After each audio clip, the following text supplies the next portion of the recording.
have to do with my video for tonight. I will tell you we're doing apple pie filling. Okay, we're using the Carey Smart Canner, and this is what we've got going on. Ed is stirring everything but the apples on the stove. And let me walk you through what we're doing. Okay, so it looks like a big mess right now, but he's actually just heating this up and stirring it and kind of whisking out anything. In here we have 3 cups of sugar, 3 cups of apple juice, and 1 pouch of Mrs. Wage's fruit pie filling. This is not a paid video, by the way. We're not sponsored by anybody that you may be seeing here. So we've got to heat this up, and once everything is mixed really well, it'll need to be brought up to a temp of 180 degrees. On the back stove, we do have a thing of boiling water, and that will be for the lids and the rings because they need to be sanitized. And in the dishwasher, I literally have my jars going. I do find that because I have such a high temp wash cycle on my dishwasher, I'm lucky enough that I get to use the dishwasher and actually use that setting, which will sanitize my jars. I have a glass top stove in the manufacturer. Maytag does not recommend that I use a water bath counter on my glass top stove. Some of your glass top stoves may be fine with it, but in my manufacturer's book it said not to do it. So we are going to go ahead and I'm going to walk you through all the steps and then show you how to do the Carey Smart Canner. Okay, so we're almost there, and I don't know if you guys might want to back this up. If you look at this, the color starts to change when all of your sugar and everything kind of, all the sugar melts and everything kind of becomes one. It's a different color brown. And so Ed's going to go ahead, and I had him put the thermometer in because I think he's about there. But yeah, you'll have to just look because you'll notice the color. Okay, so we've got the rings and the lids in the boiling water. This is all ready to go, and I don't know if you can tell by that color. It just gets just a different shade. I swear by this, it keeps the lip of your jars clean, so if I can tell you to purchase 1 or 2 silly things for canning, this is one of my favorites. Also, the jar lifter is also a must. And if you're new to canning, this measures your headspace. But I will have to do a video because the rings on your lids also help you with headspace, and I can cover that later. But this is nice because this can help you learn where to stop and where to go and that type of thing. But we can talk about this more later. So we're going to get these filled, so we'll be right back. Okay, so we have some extra, but he's talked me into a pie. So also, when you get ready to do this, if you notice, he's going to tighten these. He's going to put them on straight because I used, there we go. And then he comes back off just a little bit of a turn. I'll get a little bit closer. So he goes tight and then comes back off.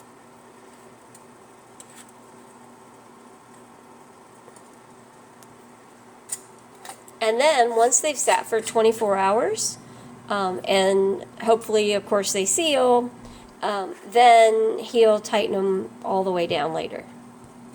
So let's get them in the canner and I'll show you the rest. Okay, now what Ed's doing is he's over there. I usually leave the water running so that way it's nice and hot. And then we're going to cover the lids. Now, when you have the bigger sizes, you're not going to be able to cover the lids all the way. You're going to want to leave just a little bit of a gap, like right about there.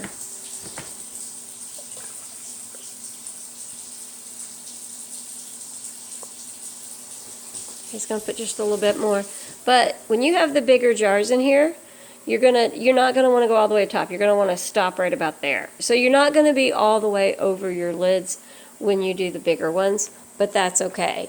Now, we'll talk about these here in a second, and I'll tell you, he made a little bit of an oops yesterday. Perfect. Okay, I'm going to set this canner up. I'll be right back.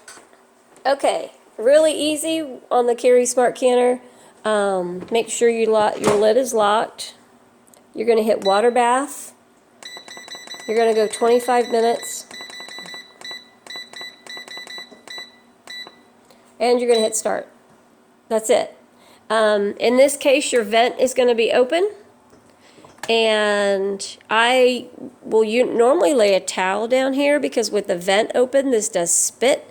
And it does happen to make a mess and get water all over the coffee pot here and the wall. And it's a little bit of a mess, but I do put like a little bit of a towel right there. So this will keep going around and then it'll start to count down. And then when it's done, you won't be able to open the lid of your smart canner until the temp on the inside of the machine comes down further. And then you'll be able to open the lid. So don't force that lid if you're new to canning or cooking on your pressure cooker. You don't want to break it. You won't be able to open this lid until most of the pressure is out. So if you go to try to open it and it doesn't freely come over to the side, just wait a few minutes. It only takes 4 to 5 minutes to get all the pressure out of there. I will tell you, we had a little bit of a mess last night with this one, and then I got to looking, and he should have stopped here, and he went just a little over where he needed to be, and so we did have a little bit of run over last night. So in this case, there's that very first line right there on the jar, and that's where he should have stopped. But the apples were a little bit bigger, and so this is a little bit more of a sticky mess because this one did kind of overflow as the temp started to come up in the smart canner. It's not that big a deal, but you want to make sure that you measure headspace correctly because you don't want a jar fail. Get tongue-tied. So, but all my jars did seal. These are from last night. Everything is fine there. I'm going to go ahead and pause this, and I'll be back, and I'll show you opening it and all that fun stuff. So we'll be back. Okay, you should also hear this when you're water bath canning. Your exhaust should be open, okay? Very important for water bath canning to make sure that exhaust is open and you're hearing the spitting noise. Okay, this stopped about, well, a couple, 3 minutes ago or so.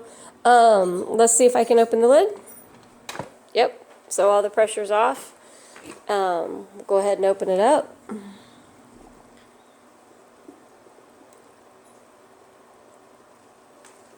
And then I swear by this jar lifter. This is one thing I think everybody should have if they're going to can. And they're not very expensive.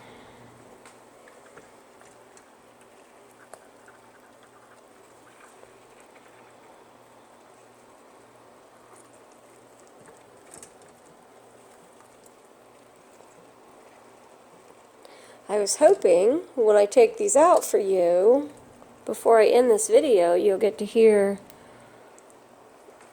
usually,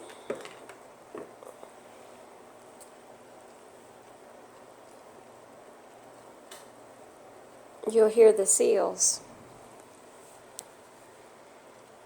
So hopefully they will, you'll get to hear it.